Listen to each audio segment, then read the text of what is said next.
On World News Tonight, historic talks. China and Russia are on the cusp of a new partnership with the leaders towing the line between war and peace. Migrant mania.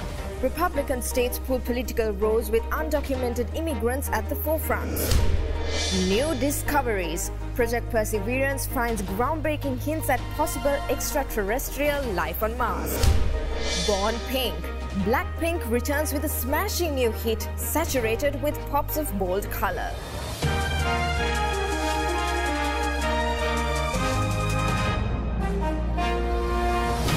This is Derana World News Tonight. Reporting from Colombo, here is Suzanne Shanali. A very good evening and thank you for joining us on World News Tonight. Now, Russia's Vladimir Putin and Chinese Xi Jinping gather with other Asian leaders in the ancient Silk Road city of Samarkand for a regional summit touted as a challenge to Western global influence. Arriving in Samarkand airport is the Chinese president's first foreign trip in over 2 years. Uzbekistan's third largest city is hosting the two-day Shanghai Cooperation Organization Summit. And President Xi Jinping will meet his Russian counterpart, Vladimir Putin, for the first time since Russia's invasion of Ukraine. It's expected that the partnership between the two nations, as well as the war, will be high on the agenda. Since the start of the conflict, Beijing has adopted an ambiguous position towards Moscow and even abstained from a United Nations General Assembly vote towards a resolution, where its ambassador threw veiled shots at Ukraine's Western allies. The final settlement of the Ukraine crisis requires abandoning the Cold War mentality. We've always believed that all countries have sovereignty and their territorial integrity must be respected. In fear of Western sanctions, China has been wary of delivering weapons to its ally, nor has it applied international sanctions against Russia itself. But as trade between the two nations continues to soar, and Beijing's own relations with the West have soured due to tensions surrounding Taiwan, the Chinese leader has been making more overt advances about his support for the Kremlin. China wishes to work with Russia so both countries mutually safeguard their essential sovereignty and security interests. During their meeting, the pair are expected to discuss the future of their strategic partnership. But the friendship could hit a snag, as China's multi-billion-dollar Belt and Road Initiative in Central Asia sparked some unease in Russia, who see the region as its sphere of influence. A Senate committee took the first steps towards the United States directly providing billions of dollars in military aid to Taiwan and making ties more official, ramping up support following soaring tensions with Beijing. In the latest tightening of ties between Washington and Taipei, the US is one step closer to funding Taiwanese defense. After the Senate Foreign Relations Committee approved the bill, Beijing was quick to threaten consequences. If the bill continues to be reviewed, advanced or even passed into law, it will greatly shake the political foundation of Sino-US relations and will have extremely serious consequences for peace and stability across the Taiwan Strait. If approved by Senate and the House, this bill would see Washington fund Taiwanese defense to the tune of $4.5 billion over 4 years. Although the US has sold weapons to the island for decades, they have never yet provided direct military aid.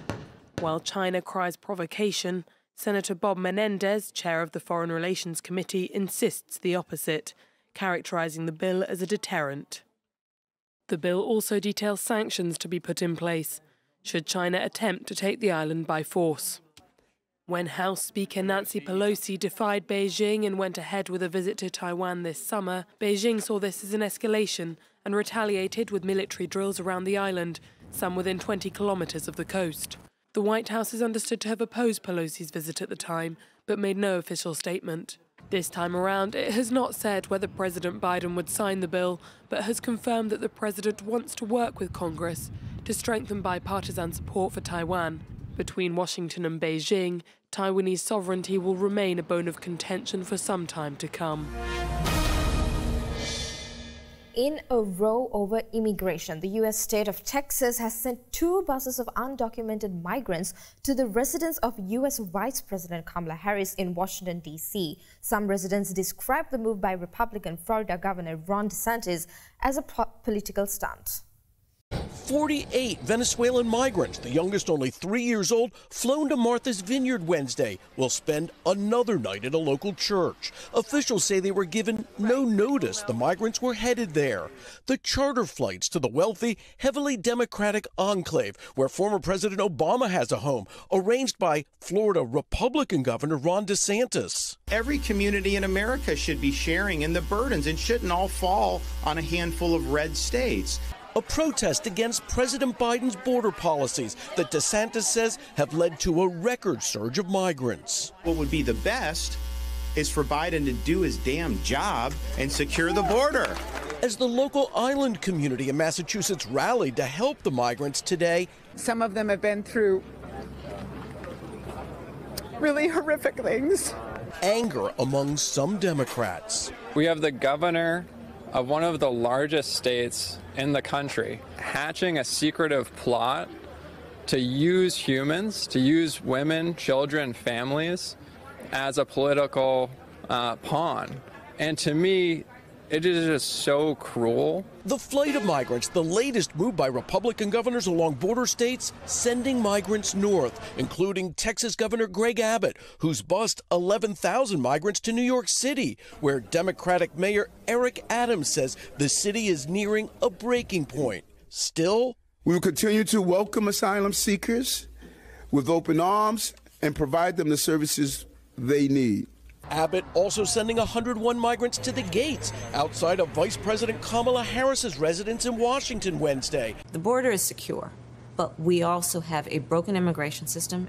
Washington, D.C. has requested National Guard to help with a, quote, growing humanitarian crisis. Meanwhile, tonight, there is friction between the Homeland Security Department and the White House over what to do. With 2 million illegal border crossings in the last year, breaking all previous records, DHS officials have presented options, including flying migrants to the border with Canada. With inflation not successfully addressed in the U.S., there was an unexpected rise in retail sales, with other data showing the number of people filing new claims for unemployed benefits last week fell to the lowest level in more than 3 months. U.S. retail sales unexpectedly rebounded in August as Americans ramped up automobile purchases and dined out more amid lower gasoline prices. Retail sales increased 0.3% last month. Economists had expected the number to be unchanged following a drop in July. Receipts at auto dealerships were up almost 3%, while sales at clothing and general merchandise stores also increased solidly, likely boosted by back-to-school shopping. Economists said the stronger-than-expected report showed consumers' resilience, even in the face of stubbornly high inflation, likely helped by the strong job market. Despite the hand-wringing about a possible recession next year due to higher borrowing costs, there has not been a surge in layoffs. A report from the Labor Department on Thursday showed initial claims for state unemployment benefits for the week ended September 10th fell to the lowest level since the end of May. And as of the end of July, there were 11.2 million job openings in the U.S., or 2 jobs for every unemployed person.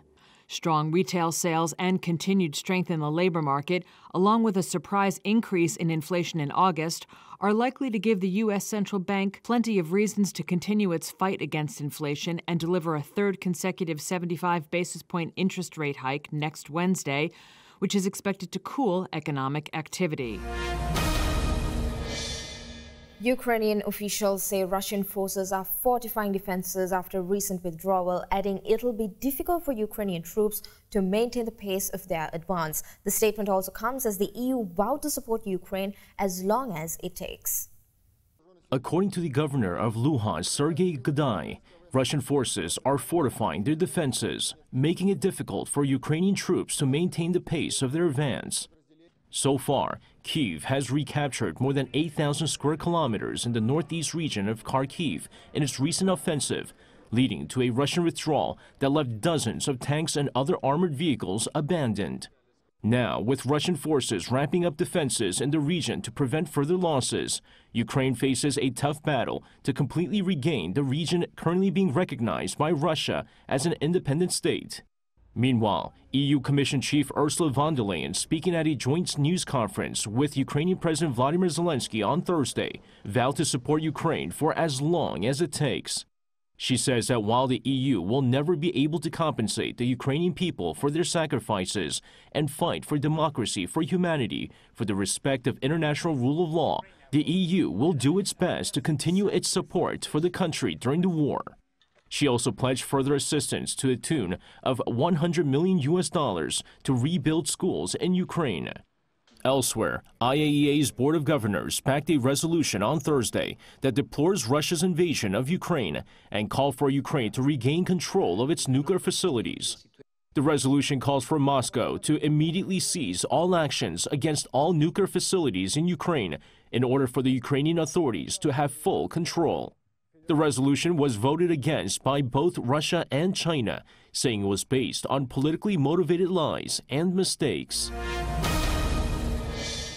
Let's go into a short commercial break. We'll be back soon with more world news.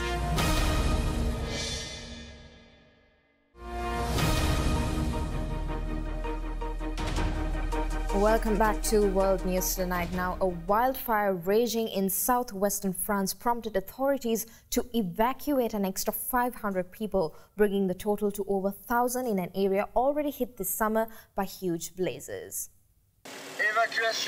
The evacuations continue, with police officers going door to door in this village in Gironde in southwestern France. This family are among those evacuated, now fearing for their homes.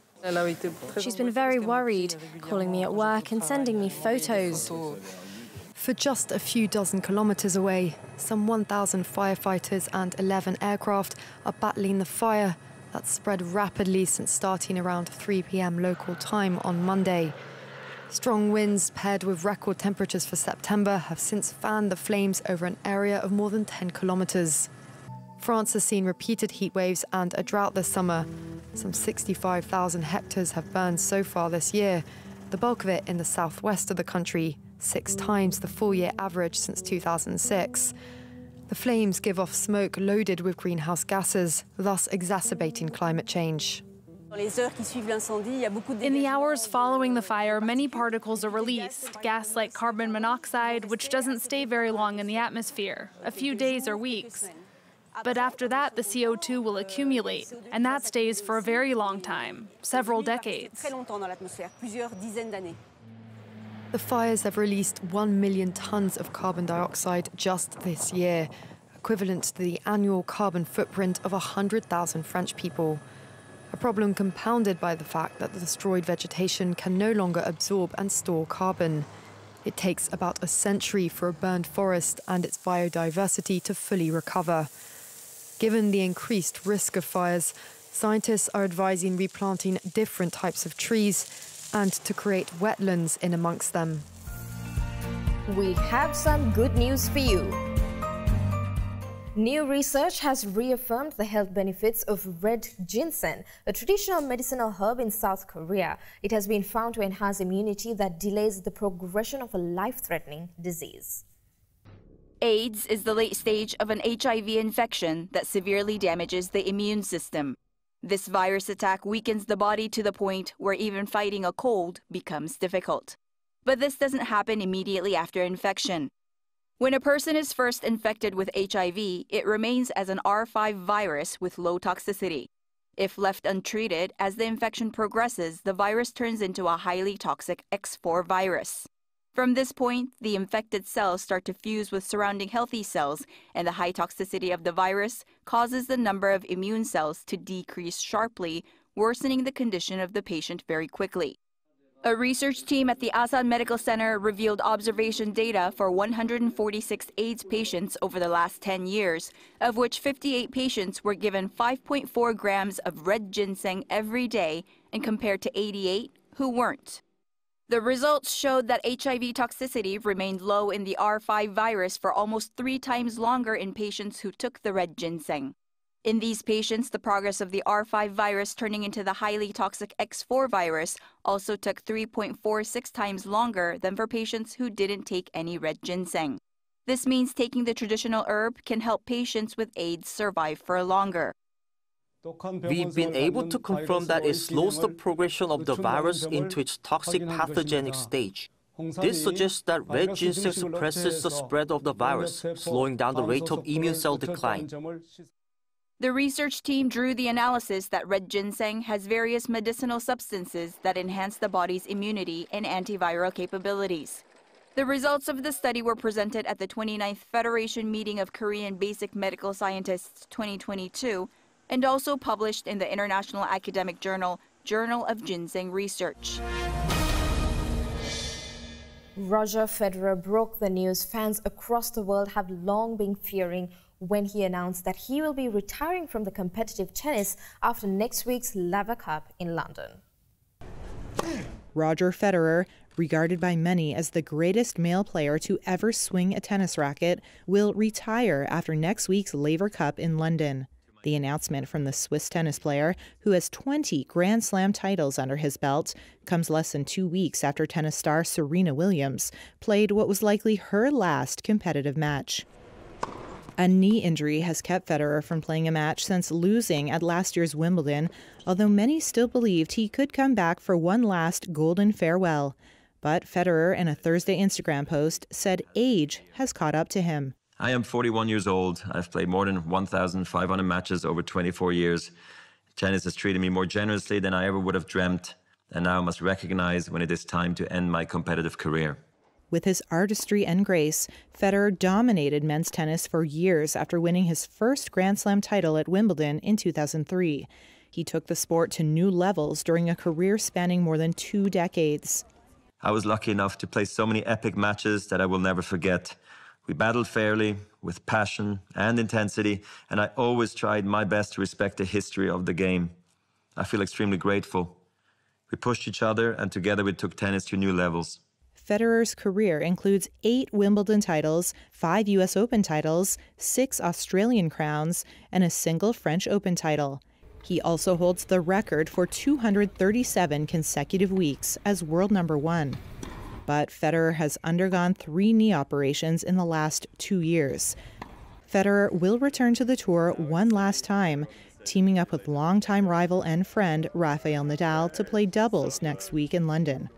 He signed off his announcement to fans with a heartfelt message to the game of tennis. I love you and will never leave you.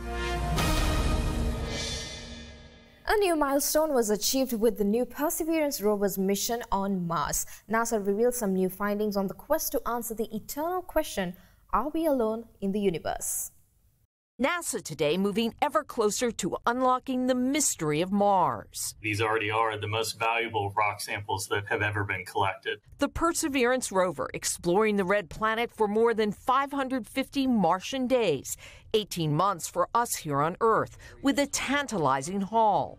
So far, collecting a dozen drilled rock samples that may reveal if there was life on Earth's next-door neighbor, including these 2, which scientists are most excited about. It feels like we're in the right place with the right tools at a very pivotal moment. And then Mars sample return stands maybe the best chance ever of answering a very profound question, are we alone in the universe? These samples come from Wildcat Ridge, a rock formation created, experts believe, when a lake evaporated. But the road to Earth is long and challenging. A rocket will have to blast off from Mars to bring the samples back, and that may not happen until 2033. All of this is part of a NASA effort to send humans to Mars.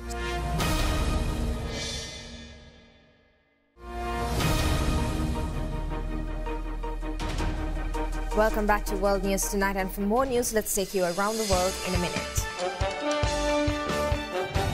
U.S. stocks closed modestly higher, staggering back from the world's sell-off in more than 2 years in the previous session, as the latest inflation data from the Labor Department landed close to estimates. Residents of Oak Glen, California reports a sudden mud flow spreading throughout the whole area after heavy rains. Reports say that severe mudslides caused damage to homes and prompted road closures. Following the passing of the UK's longest reigning monarch, the 193-member body observed a minute of silence to pay their respects. It was followed by a speech given by UN Secretary General Antonio Guterres. A US federal judge refused to allow the Justice Department to continue a key part of its inquiry into former President Donald Trump's handling of the government records, instead appointing a special master in the case.